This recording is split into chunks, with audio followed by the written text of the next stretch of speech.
नमस्कार दर्शक बंधु आसला बड़ खबर यही दिन चाषी आकाउंट को आसब पीएम किसान टंका तो कौन रही संपूर्ण अपडेट जाना ता पूर्व जब आम चैनल को सब्सक्राइब करना एवं चैनल को सब्सक्राइब कर ऑल नोटिफिकेशन को ऑन कर दिंतु जहाद्वारा आगू यहीपर अपडेट नोटिफिकेशन सर्वप्रथम पाइपर।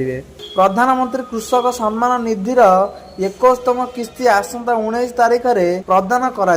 प्रधानमंत्री नरेंद्र मोदी यही किस्ती बाबद अर्थ योजना अंतर्भुक्त 20 कोटी कृषक को प्रत्यक्ष लाभ हस्तांतर माध्यम प्रदान करेंगे।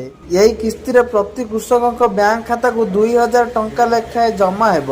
पीएम किसान योजना प्रति कृषक को वार्षिक 6000 टंका 3टी किस्ती रे प्रदान करा जायछि। 2019 फेब्रुआरी 24 रे आरंभ होइतिबा एही योजना रे वर्तमान सुधा 3.70 लाख कोटी टंका प्रदान करा जाय सारिलानी।